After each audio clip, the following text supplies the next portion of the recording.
الشيطان الرجيم. بسم الله الرحمن الرحيم. يا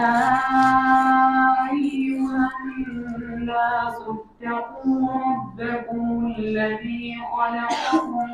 من نفس واحدة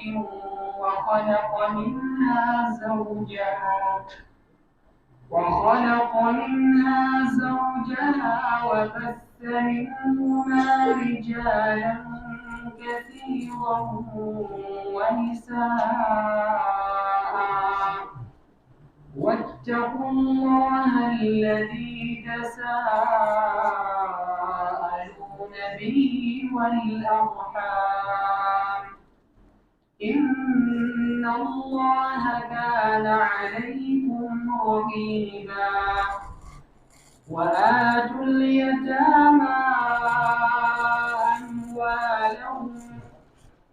ولا تتبدلوا الخبيث بالطيب ولا تأكلوا أموالهم إلى أموالكم إنه كان حوبا كبيرا. أعوذ بالله من الشيطان الرجيم. بسم الله الرحمن الرحيم.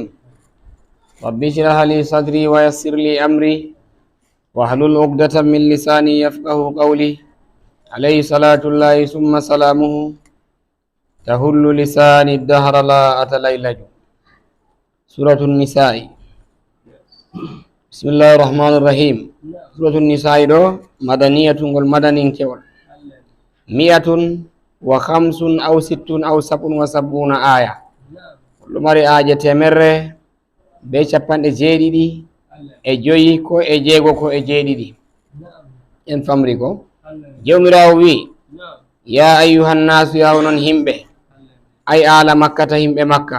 a wiyan alugo pat jangirama ta wi alama dow hande dow munada ta turi bo dow a tokkinimo mufassaru maako.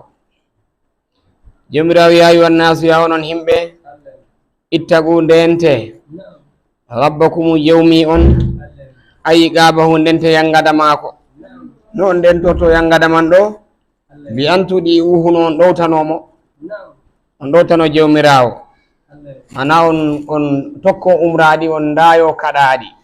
kanjum on kuli Allah kenan en famrina alladi hanko woni on kalakum taguɗo on min nafsin wahidatin ibga yonki gooti Allah tagi on diga to yonki en pammin ha yonki gooti en gurti adama hanki woni annabi adam en pammen ɓiɓɓe annabi adam ta yeyi ɓurna nana Hausa wiya ɗan adam ɗo na to nda ɗum ɗo dayidiri kam ma wiya ɗan adam to amma kaye fa irin wolwoɓe haala taniraɓe annabijo ɓe holla wala jotta ɗo na a yiɗo ka kongol wa e fiyama sharif en ɗon ay taniraɓe annabijo annabi adam hande duuɓi dubune ko ashiri duniya amma jotta an ɗo se wiye ɗan adam bo a waɗa hoorema ni bo ɗum ayi to amma asli men en pammen ha annabi adam en gurti nde jawmirawo tagi annabi adam ɗo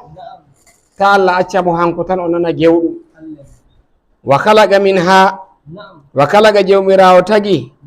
zawjaha debbo maki min ha diga to maki hanki yonki man ɗo o tagi yonki goto sollode o tagani ki debbo maki diga to maki hanko woni hawwa bil maddi hawwa o wiyata na hawwa ka sai ilje men ɗo je wondi jotta ɗo amma oya mawɗo kam a fooɗa a wiya hawwa en famri ko o tagimo bo min bilayin iggo e beccal